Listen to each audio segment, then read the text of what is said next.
एक बार की बात है, हरियाली से भरे एक छोटे से गांव हरिपुर में एक बहुत ही मजबूत और समझदार बैल रहता था। उसका नाम था बीरू। गांव वाले उसके बिना खेतों की खेती की कल्पना भी नहीं कर सकते थे।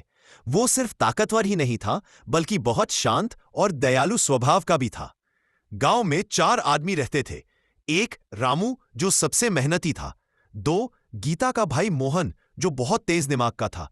3 फकीरा, जो थोड़ा आलसी था। 4 नंदाराम, जो बिना सोचे समझे काम कर देता था। एक दिन सुबह सुबह गांव में खबर फैली कि पास के जंगल में से एक रास्ता बन रहा है, जहां से सामान ले जाना आसान होगा। गांव वालों ने सोचा कि अगर रास्ता बन जाए तो शहर में अनाज बेचना जल्दी हो जाएगा। पर रास्ता बनाने के लिए उन्हें भारी लकड़ियां और पत्थर हटाने थे। चारों आदमी इकट्ठे हुए और बोले, चलो हम चारों मिलकर काम में बीरू बैल की मदद लेते हैं। पहला हिस्सा। मेहनत की शुरुआत। बीरू को रस्सी से बांधा गया और काम शुरू हो गया।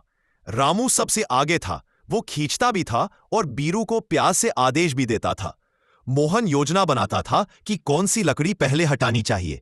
थोड़ी देर में बैठ जाता। नंदराम बिना सोचे लकड़ियां उल्टी दिशा में खींच देता। बीरू ने सब देखा और मन ही मन बोला, अगर चारों मिलकर एक दिशा में खींचें तो काम जल्दी हो जाएगा। दूसरा हिस्सा। समस्या बढ़ती है। दोपहर तक धूप बढ़ गई थी, पर काम आधा भी नहीं हुआ था। रामू चिल्लाया, अगर तुम लोग साथ नहीं दोगे तो रात हो जाएगी। फकीरा बोला, मैं तो थक गया हूं, इतनी मेहनत नहीं होती। नंदराम बोला, जो हो रहा है होने दो, मैं समझ नहीं पा रहा क्या करूं।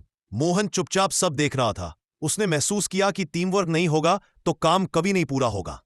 तीसरा हिस्सा। बैल का कमाल। शाम होते होते अचानक पास के जंगल में से तेज हवा आई और कई सूखी शाखाएं गिरने लगीं। बीरू डर गया, जोर से हिला और रस्सी टूटकर भागा नहीं, बल्कि सबसे भारी लकड़ी को सीधा रास्ते की ओर धकेल दिया। चारों आदमी हैरान रह गए। रामू बोला, अरे ये तो वही लकड़ी है जो हमारे रास्ते में सबसे बड़ी रुकावट थी। मोहन समझ गया कि अगर बीरू अकेला इतनी भारी लकड़ी को हिला सकता है तो चारों मिलकर कितनी आसानी से बाकी काम कर सकते हैं। चौथा। आई मोहन ने सभी को इकट्ठा किया और कहा, अगर हम चारों अपनी ताकत और दिमाग को एक साथ जोड़े तो हम आज ही रास्ता साफ कर सकते हैं। फकीरा बोला, ठीक है, मैं अब आलस नहीं करूंगा। नंदराम बोला, मैं अब समझकर ही काम करूंगा। और फिर हुआ कमाल। रामू खींचता, मोहन दिशा बताता, फकीरा धक्का देता और नंदराम पत्थर हटाता। बीरू भी पूरी ताकत से साथ दे रहा था। रात होने से पहले पूरा रास्ता साफ हो गया।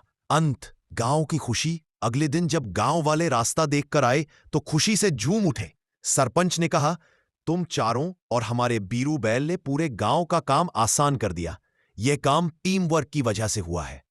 चारों आदमी और बीरू की बहुत तारीफ हुई। गांव में मिठाइयां बांटी गईं, बीरू के गले में फूलों की माला डाली गई और सभी ने मिलकर कहा, जब मिलकर काम किया जाए तो मुश्किल से मुश्किल रास्ता भी आसान हो जाता है।